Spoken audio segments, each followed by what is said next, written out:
This is Tea Talk with Nico and Cage. I'm Nico. And I'm Cage.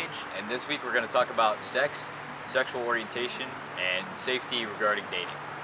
Recently, I've gotten a couple emails from people asking about testosterone and its effects on sexual orientation. It's quite common for you to experience maybe some sort of awakening, or maybe just come on, it's supposed to be a second puberty. And during puberty, pretty much everybody is experimenting sexually, whether it's with other boys, other girls, or what have you. As long as it's not children or animals. Yeah, not that. We don't endorse that here at Tea Talk.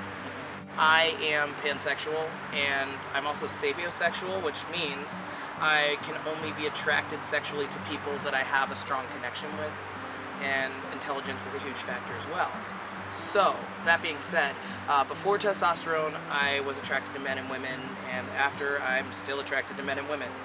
Pre-testosterone, I was attracted to women, and now that I'm on HRT, I'm even more attracted to women. I've become less shallow in the end stages of my new puberty.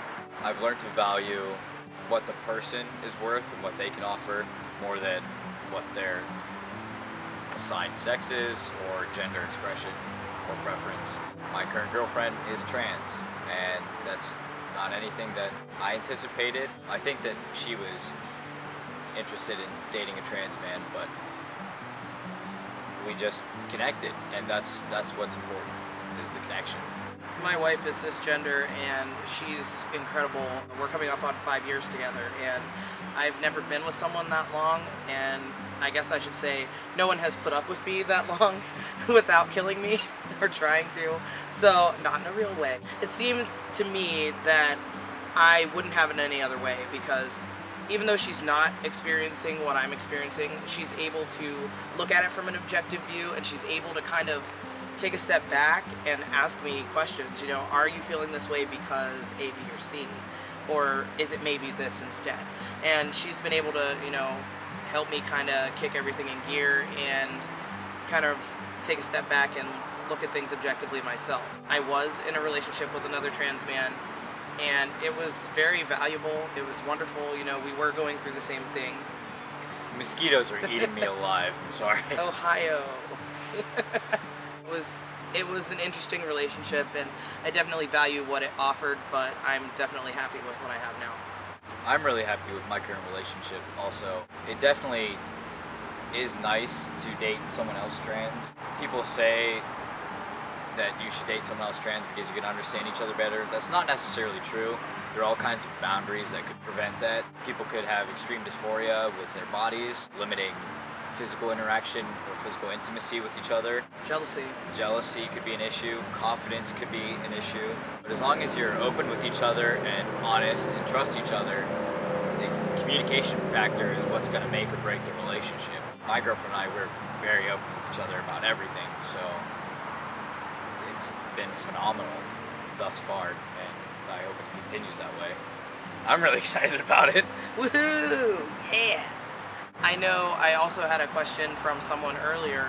As a pansexual trans man, is it harder to get laid after HRT and or even after transition? And honestly, I think that's a valid question.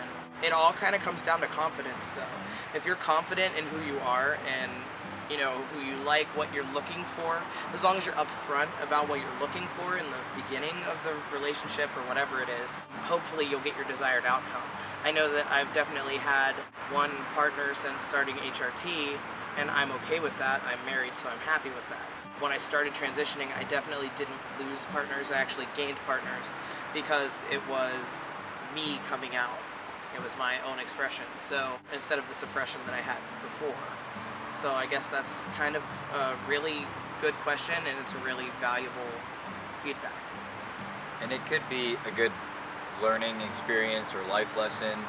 If you, like Cage said, are confident in yourself, then you can pursue potential relationships or date. But you do need to understand that there could be rejection, and you have to learn to accept that and move forward. It's not anything that should break you as a person. Like I said, take it as a learning experience and then move on to the next person. That person obviously just wasn't a good fit for you, so someone else out there will be. And it may not have to do with your transition either. Right. So It's just like dating anyone who isn't trans or transitioning. I mean, there's always going to be someone that says no, so you just move on to the next one. Thanks, bye. There are how many billions of people in the world? So your chances are pretty good. So get out there.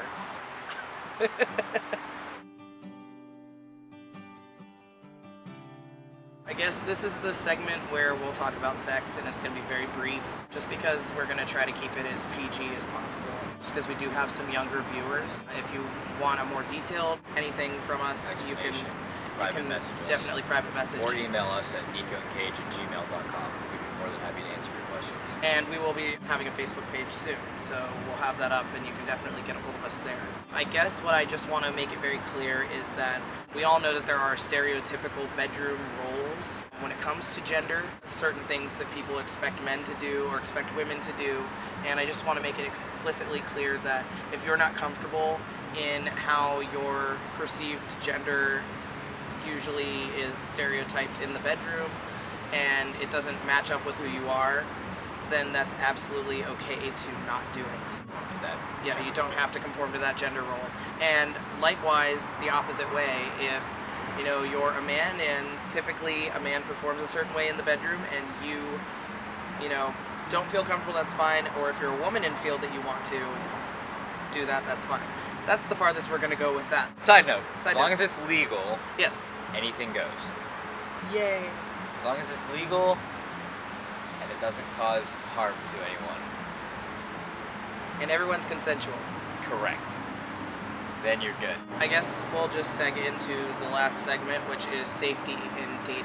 In the trans community, I know that trans women are the most targeted for murder, and that's awful. I mean, we live near Cleveland, and Cleveland is one of the hotspots for murder recently. If you meet someone online and you want to go on a date, that's awesome. You should make sure that you know as much as possible about this person. And I would meet in a public place and let people know where you'll be. During the day. Yeah, during the day, definitely. Let people know where you'll be, or go out in a group. There's no harm in that. Nico, you're dating someone that you've met online. Talk about your experience. We talk every day. Unfortunately, she's overseas, so we have limited means of communication. We use Skype a lot so that we can actually physically see each other in our own environments. We use Facebook, obviously, and Snapchat, which is amazingly a really good way to talk to each other when you can't text very cheaply. Nico's being safe about this, and so is his girlfriend. She has said that she has been on dating sites and in chat rooms for trans women, which seem to be, from her experience, full of chasers, which, Paige, you want to explain what chaser is? A chaser would be, and this is not going to be politically correct, but for instance, like a chubby chaser would be somebody who wants to date people who are larger in body type. So you just can apply for physical intimacy. Right. So if you wanted to transfer that to us, the term is not very PC, so I'm not going to say it. But T-chasers are the kind of people that more predominantly go after trans women, and they see them more as a fetish or like a living toy, and that is absolutely not okay. It does happen to trans men, but it's not really documented as much because it seems like we don't talk about it as much, or we maybe handle it differently, or just don't experience it as much, or we're not sure that we're experiencing it because it's not really a mainstream thing. Right. Anyway, back to your story. So there are a lot of chasers, excuse me, in the chat rooms, or yeah, it's predominantly just men who want something fetishy from physical interaction with a trans woman, and they're not seeking any kind of meaningful connection or relationship further than that. So, and they probably don't even see them as women either. Correct. So that's just something to be mindful of and careful about. Usually you can tell right away whether that's something that's happening. Definitely just be careful. Actually, my cousin, shout out to Natalie, because she did want me to give her a shout out. She's a trans woman and she lives in Cleveland. She did tell me once that she was attacked at a golf club by someone who lived in the same apartment building that she did. She's an ex-Marine, so she was able to take care of that swiftly and efficiently, but even still, just be very careful. Dating or otherwise. Yeah, someone else might not be so lucky. And there's no harm in concealed carry. There's no harm in having Ohio, pepper spray. Yeah, actually is an open carry state, so you can have a weapon visible, firearm visible, on your body at all times. And as long as you're in a location where that's permitted, that is perfectly legal. And personally, I'm not pro weapons, I'm not pro guns, but it is important to take care of yourself. So if you feel, even pepper spray, if you feel the need for something to protect yourself, if you're going somewhere you're not sure of, or you're meeting someone you're not sure of, it's definitely okay to have that on you at all times. And like I said, make sure that you are telling people where you are so that there's an escape if you need it. And even so, you know, it might be a boring date and you just want to get out. So there's that.